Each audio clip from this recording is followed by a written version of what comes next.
Hola familia, excelente domingo. Espero te la estés pasando muy bien.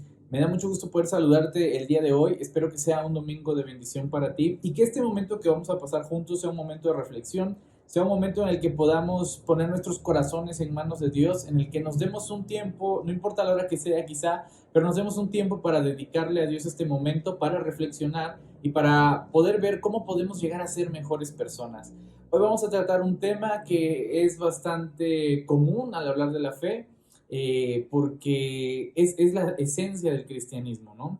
El cristianismo se basa mucho en este concepto de fe y hay algunos puntos que podrían ser muy importantes y que quizás sean de relevancia para nuestra vida para replantearlos, para retomarlos o para respondernos a la pregunta, ¿cómo está tu fe con Dios en estos tiempos y bajo estas circunstancias en las que quizá no sean las mejores, quizá te haya ido bien, o quizá no te haya ido tan mal, o quizá hayan sido momentos bastante difíciles para ti? Vamos a orar y te invito a que después de la oración podamos escuchar estas alabanzas, encomendar nuestro corazón a Dios y a continuación, en la reflexión, poder pensar un momento, poder ver y evaluar, como dice la palabra de Dios, pesar nuestros corazones. Oremos. Padre, muchas gracias por este día, gracias Señor por este domingo y gracias Padre porque a pesar de las circunstancias nos permite seguir conectados, nos permite seguir en línea, nos permite seguir permaneciendo y ser parte de una comunidad, Señor, que ahora se une de una manera diferente a la que antes lo había hecho. Padre, pongo en tus manos la vida de todas las personas, que tu Espíritu Santo los dirija y que este sea un buen momento. En el nombre de Jesús, amén.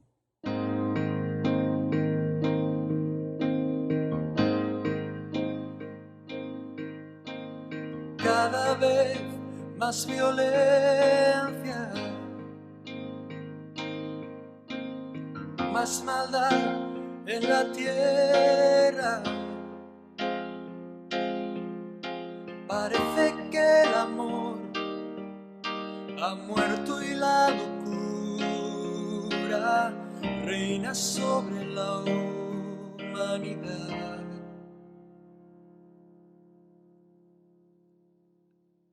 Jóvenes acabados,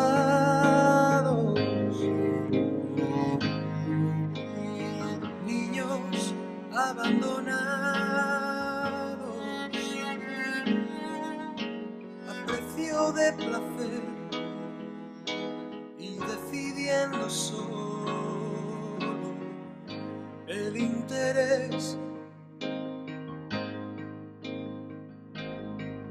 ¿Dónde queda la justicia y la venganza? ¿Dónde quedan el castigo y la razón? ¿Por qué callas tú, Señor, y nos olvidas? ¿Cómo puedes permitir tanto dolor? Dime dónde está aquel Dios, el Dios de Elías, que de vez en cuando se dejaba oír. ¿Cuánto tiempo tardará aún tu espíritu en venir?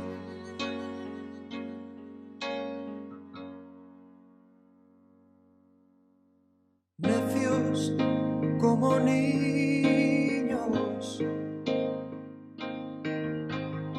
torpes cachorrillos,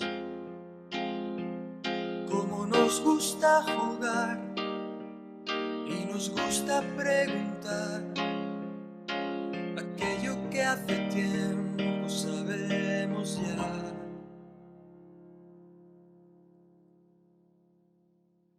Dios aún sigue hablando, sigue aún contestando, y aquel que quiere oír aún puede percibir su voz de amor.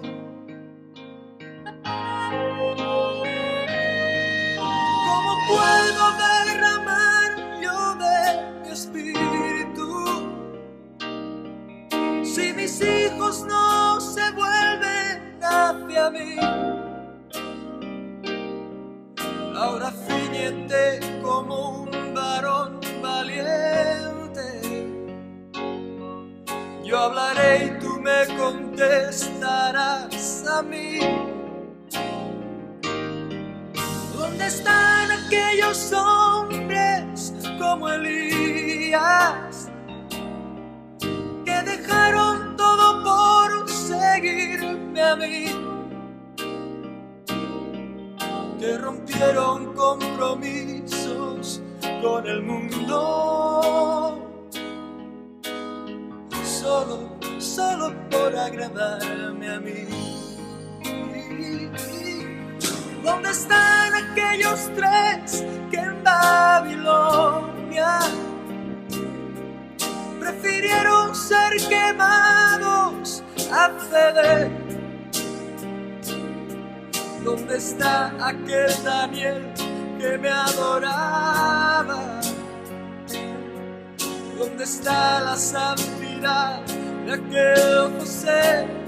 Oh, ¿dónde está ese niño que mató al gigante? ¿Dónde están los sucesores de Josué? ¿Dónde están esas mujeres entregadas como Esther?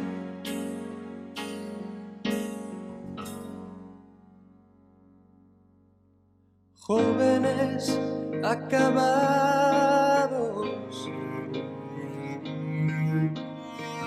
niños abandonados,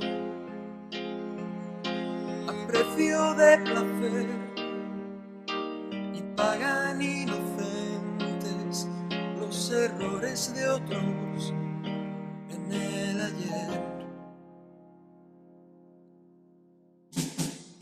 Si mi pueblo se volviese y me buscase,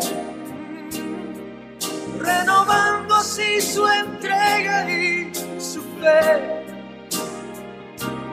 si me amasen como aman sus caminos, si olvidasen los rencores del ayer, oh, yo abriría las ventanas de los cielos y la tierra hoy vería mi poder. Mientras tanto aún repito como antaño: buscadme, buscadme, buscadme y viviréis.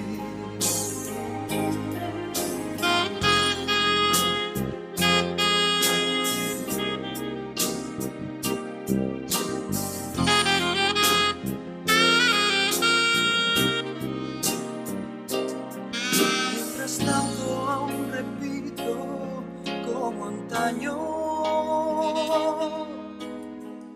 buscadme, buscadme, oh, buscadme y viviréis.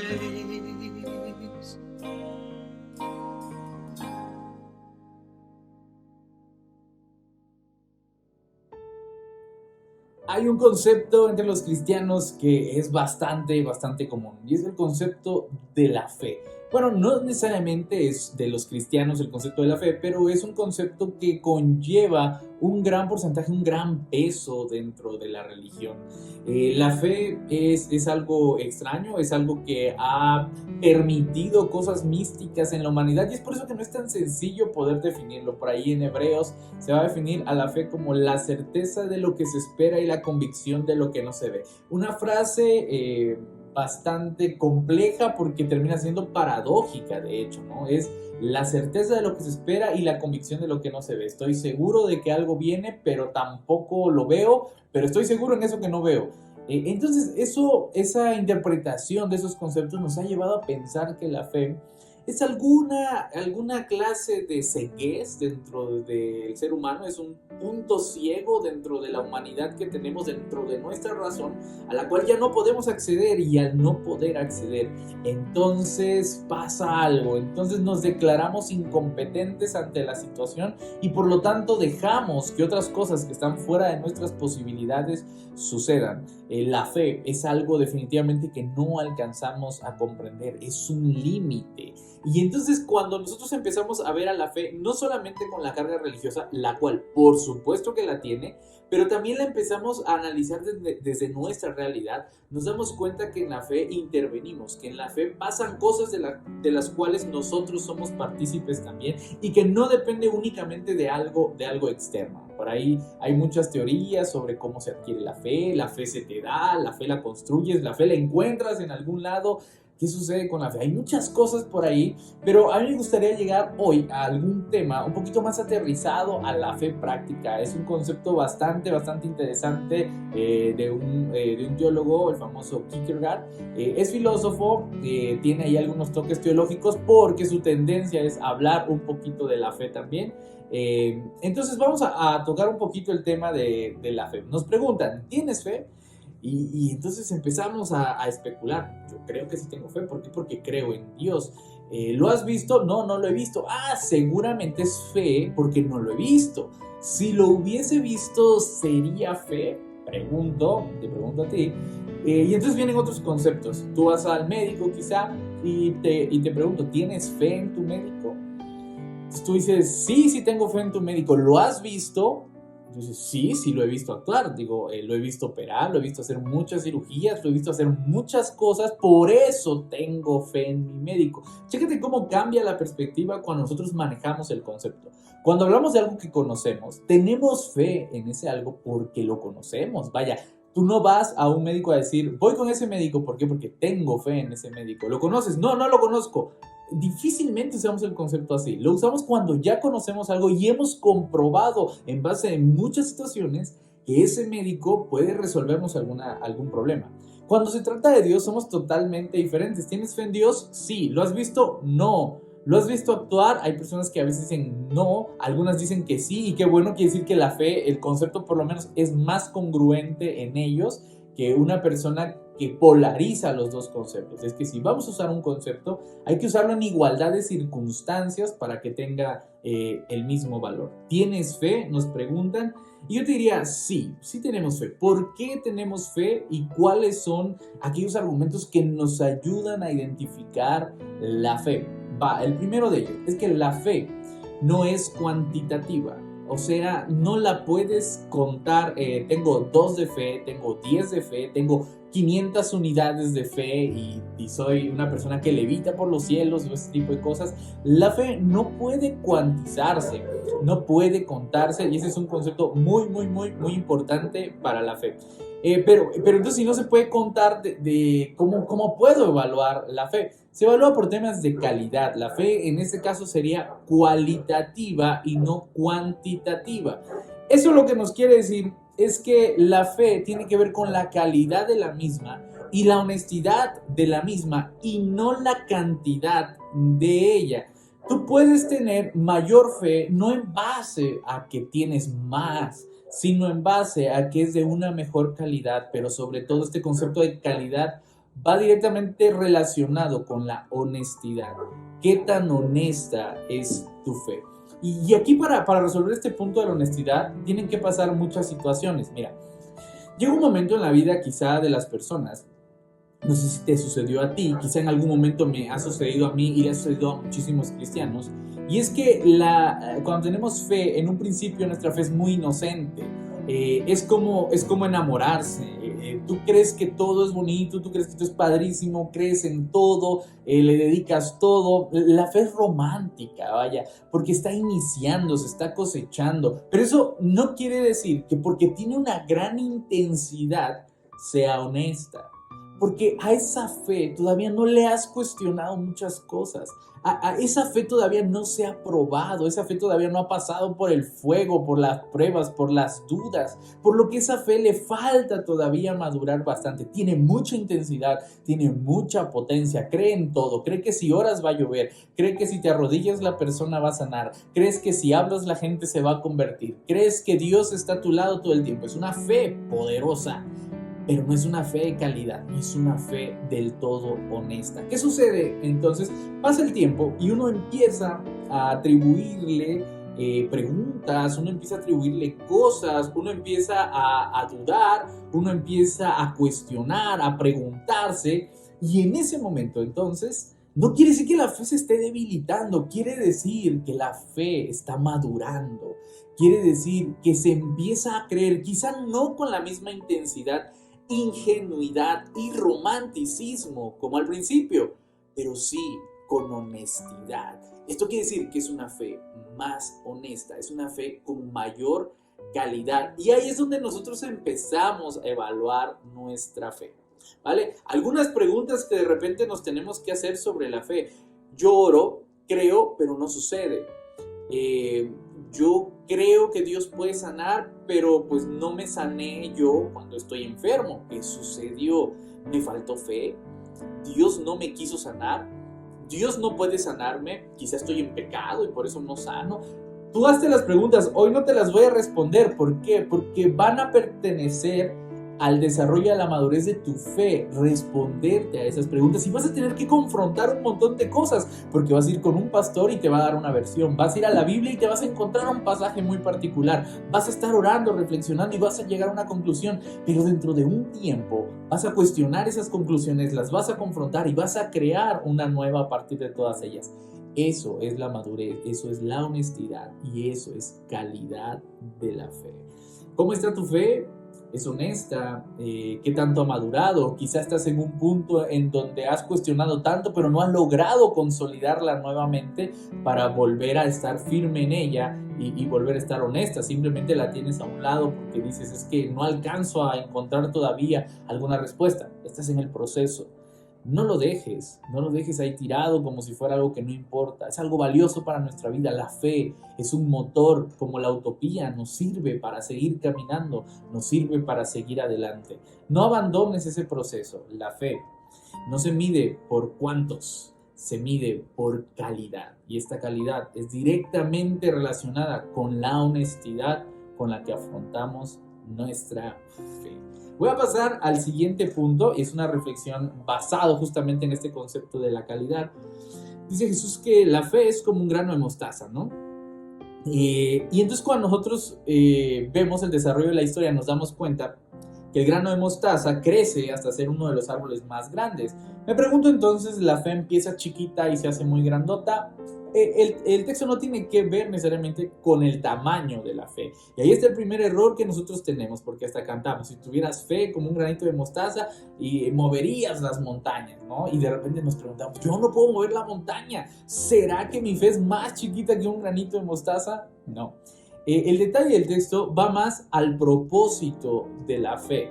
Cuando el grano de mostaza se convierte en un árbol muy grande, el árbol tiene un propósito, y el propósito es dar techo a los paritos, a las aves, es dar sombra a los animales.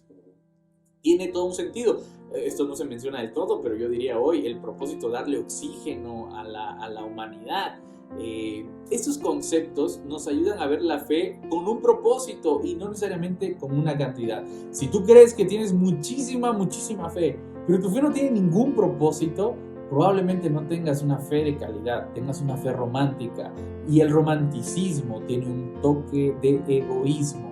Eso quiere decir que esa fe solamente te sirve a ti, y es una fe que necesita un proceso para madurar. La fe requiere de un propósito. Voy a pasar al segundo punto.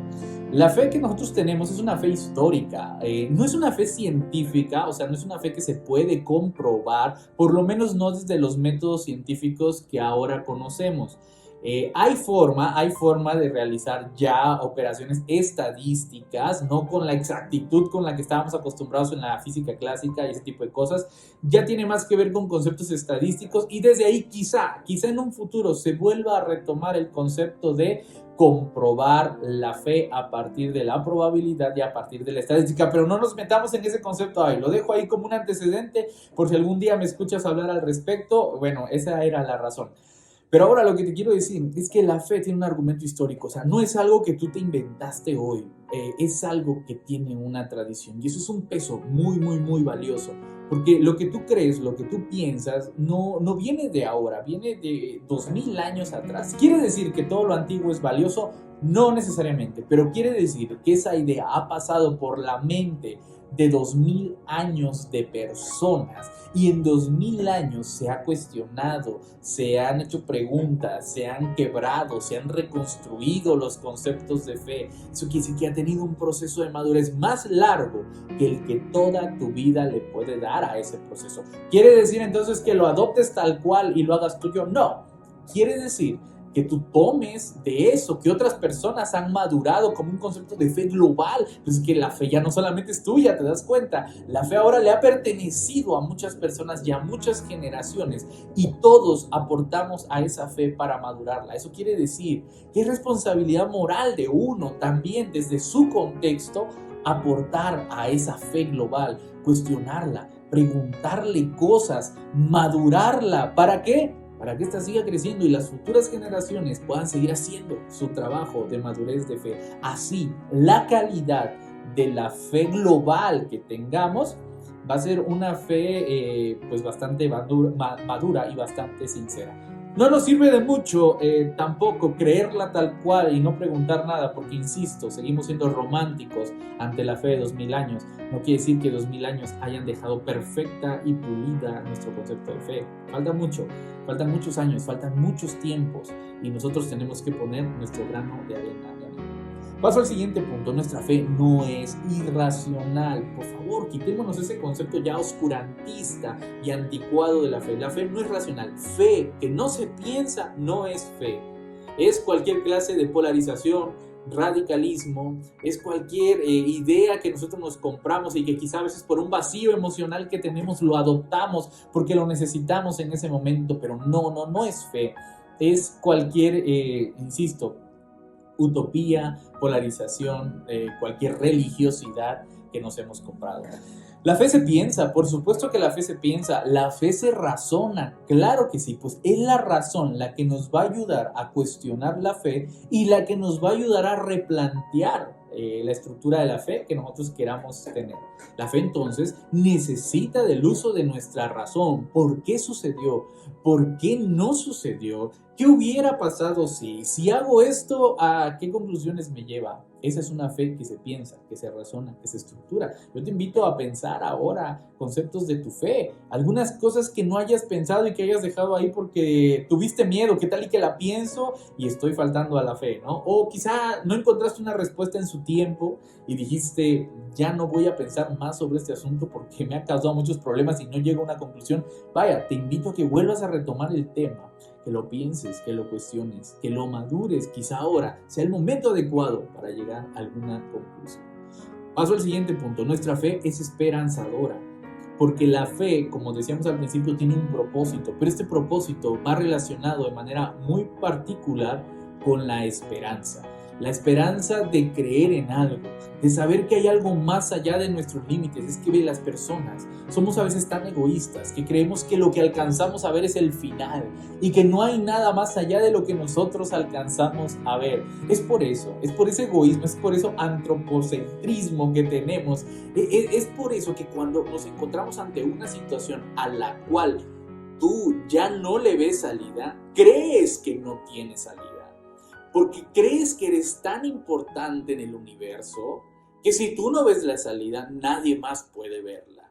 Porque crees que si tú no tienes la respuesta, nadie más la tiene. Y eso te hace una persona muy egocéntrica, ¿te das cuenta? Hasta para ser pesimistas somos egocéntricos. Yo creo, de repente, que me es imposible sanarme de una enfermedad como el cáncer. Por supuesto, porque yo no estoy capacitado para entender esa situación. Pero de repente voy como un médico ante un tratamiento en donde se ha visto por probabilidades por estadística, que hay personas que han sanado de esa enfermedad. Y entonces la perspectiva cambia. Yo no veía la solución al problema, pero desde este otro ángulo se puede ver una solución. En cuestiones humanas sucede, y sucede a cada instante. ¿Por qué no dejar de repente que estas cosas sucedan en cosas más trascendentales aún? Hay un problema, yo no le veo solución. ¿Quiere decir que no la tiene? Quiere decir que tú no la ves, pero tú no eres el centro del universo, tú no eres la última palabra. Hay mucho más detrás de ti. Ese concepto es lo que nos lleva a la esperanza. La fe es esperanzadora, porque es traspasar nuestros límites. Y aquí viene la conclusión del concepto de fe. La fe es llegar al límite de nuestra posibilidad, no encontrar nada ahí y creer que hay algo más allá. Es dejar a un lado nuestro egocentrismo para decirnos a nosotros mismos: oye, tú no eres la última palabra, hay algo más después de ti. La fe nos lleva a ese borde, a esa montaña en donde nosotros vemos y decimos: ¿qué hay allá abajo? Y se ve oscuro porque no hay nada, nunca hemos estado ahí, creemos que no va a suceder nada. Y de repente llega el momento de dar lo que Kierkegaard decía, el salto de fe. Tirarte más allá, creer que hay algo más allá. Tú no has estado, no lo puedes comprobar. Hay gente que dice que hay cosas, hay gente que dice que no lo hay, pero igual no te queda de otra. O te quedas al borde o saltas. Y uno de mis poemas favoritos: no te quedes inmóvil al borde del camino. ¿De qué sirve quedarte al borde si ya estás ahí y no hay otro lado para donde ir? O regresas a donde veniste y las cosas siguen igual, o saltas. ¿Y qué pasa si saltas? Es que no lo sé. Justamente por eso es fe, porque no sabes qué va a suceder del otro lado, pero sabes que algo puede haber allá al cual tú ya no alcanzas a ver. Cuando tú empiezas a entender a la fe, entonces, como ese salto, el cual piensas, el cual reflexionas, el cual entiendes, pero que no sabes qué sucede, te conviertes en una persona humilde, porque te das cuenta que no todo está en tus manos, que no lo puedes controlar todo, que no todo depende de ti. Sí, tú tienes que esforzarte porque al final tú tienes que llegar al borde, porque al final tú tienes que aventarte del borde, porque además tú tienes que estar en el proceso de caída y sobrevivir por lo menos todo ese proceso. Y después te encuentras con algo. La fe es esperanzadora porque sabes que hay algo más después de ti.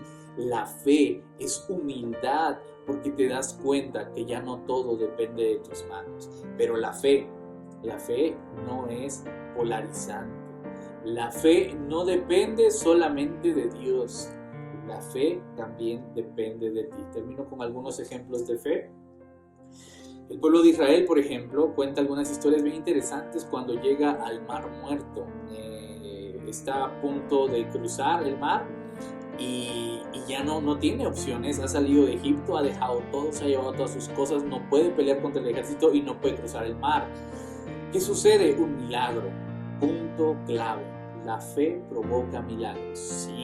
Sí, pero una fe honesta y unos milagros que no tienen que ser del todo místicos. Está bien padre entender cómo se abre el mar y la gente cruza, porque la gente llegó al límite de su posibilidad y en medio de ella dio un salto de fe, empezar a caminar en un mar.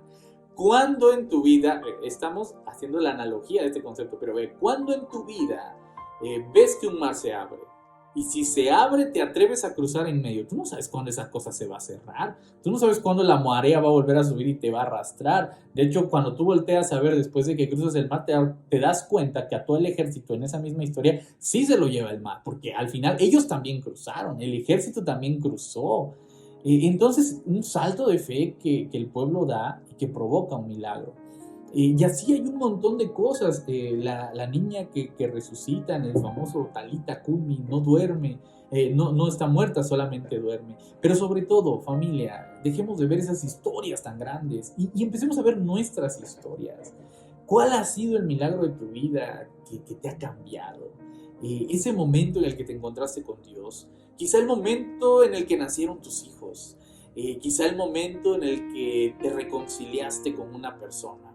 El momento en el que reentablaste una conexión o una plática con Dios. ¿Cuál ha sido el milagro de tu vida? ¿Y cómo llegaste a Él? Cuéntame, ¿ha sido porque llegaste al límite de tus posibilidades y en ese momento tuviste que dar un salto de fe que provocó que sucedieran cosas que pensaste que no podían suceder? ¿Tienes esa fe esperanzadora? Este es el momento de contarlo, este es el momento de replanteártelo, este es el momento de volver a decírtelo. Yo te pregunto, ¿tienes fe? Y contesta, sí, ¿por qué? No, ¿por qué? Evalúa tu fe, pesa tu corazón, no la dejes en donde está, porque este es un proceso de madurez de la fe y esa fe seguirá creciendo. Esa, familia, es la fe de los cristianos, una fe no estática, una fe dinámica, una fe esperanzadora, una fe histórica, una fe humilde, una fe que nos lleva al borde de nuestras posibilidades y que desde ahí nos tiramos un clavado al vacío porque creemos que hay algo más detrás de eso. Es una fe, concluyo, que sí se piensa y que sí se razona. Que Dios te bendiga. Un fuerte abrazo. Hasta luego.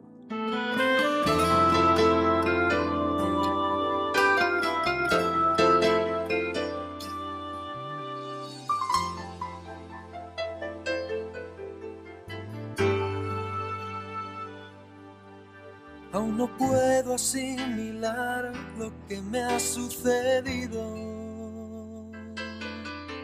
El milagro más glorioso que yo he vivido. Que después de malgastar lo que no era mío, no he tenido que pagar. Traicioné a aquel que me perdonó la vida. Humillé al que curó toda mi herida. Y en mi huida coseché lo que merecía. Y desvanecido en mi dolor, en algún momento Él me encontró. Y he despertado en el redil, no sé cómo, entre algodones y cuidados del pastor. Y antes de poder hablar de mi pasado, me atraviesan sus palabras y su voz, que se alegra tanto de que haya vuelto a casa, que no piense, que descanse, que no pasa nada. Y dormido en su regazo lo he sabido. Tengo vida, tengo dueño y soy querido.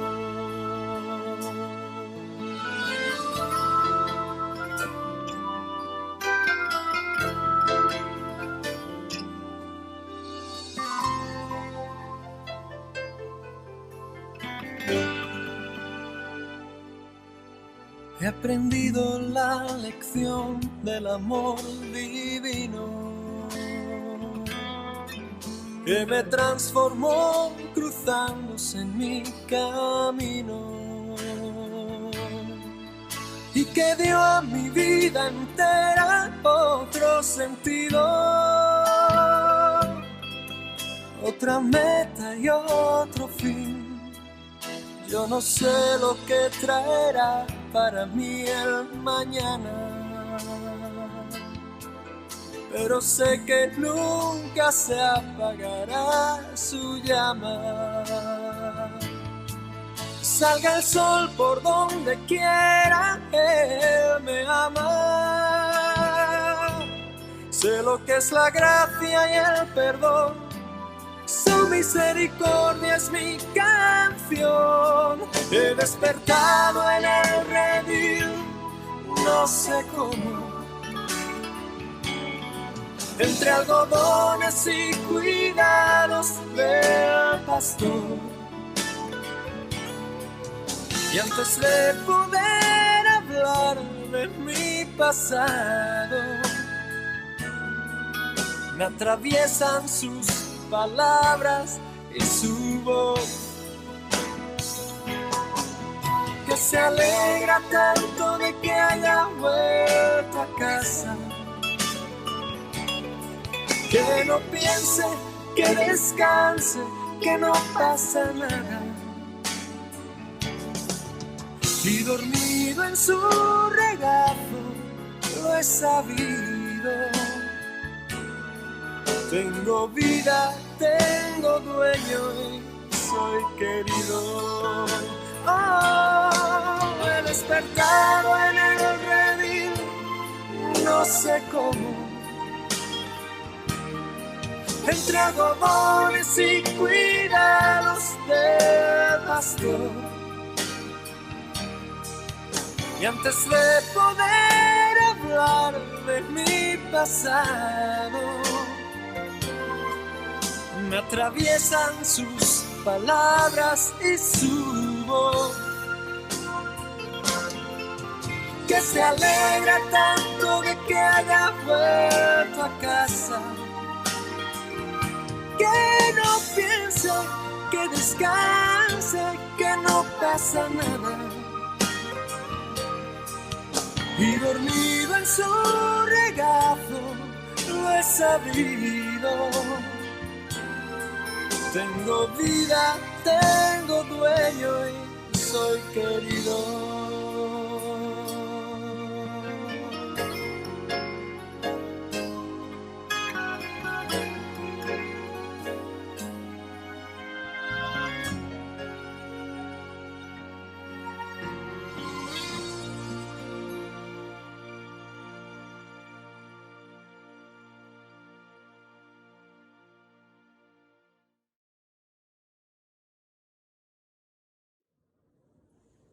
Muchas veces en nuestra vida tenemos que dar saltos de fe. Y eso es porque es común como los seres humanos llegar al tope, al límite de nuestras posibilidades. El salto de fe es un momento importante para encontrarnos con Dios, pero también para encontrarnos con nosotros mismos. No es un momento solamente para dejarnos, no es un momento solamente para no pensar, no es un momento únicamente para poner todo en manos de Dios sin que nosotros intervengamos. Recuerda, es nuestro momento, es nuestro salto de fe y por eso somos partícipes de nuestro salto de fe. Sí, no podemos hacer mucho, encontramos nuestra humildad, pero la encontramos nosotros. Y después de ese salto de fe salimos renovados. ¿Cómo? No lo sé. Esa es la incertidumbre del salto. Sabemos cómo llegamos ahí, pero no sabemos cómo vamos a salir, y eso es parte de la vida, y eso es parte del cristianismo, y eso, por supuesto, es parte de la fe. Que este momento haya sido un momento de bendición para ti. Que Dios te bendiga mucho. Te mando un abrazo muy fuerte. Seguimos en contacto y recuerda, vamos a orar, vamos a darnos una bendición. Dale esa bendición a la persona que tú consideres que está pasando un momento difícil, que ha llegado al límite de sus posibilidades y que quizás necesita dar un salto de fe. Oremos. Que el Señor te bendiga y te guarde. Que el Señor haga resplandecer su rostro sobre ti. Que el Señor tenga de ti misericordia y que ponga en ti paz. Amén. Nos vemos el siguiente domingo, familia. Un fuerte abrazo. Recuerda que en la parte de abajo están pasando los informes para las ofrendas. Vamos a poner también una diapositiva al final. Tú puedes pausar el video y poder ver ahí todos los datos bancarios para que, si Dios ha puesto en tu corazón aportar algo para la iglesia, puedas hacerlo. Un fuerte abrazo. Hasta luego.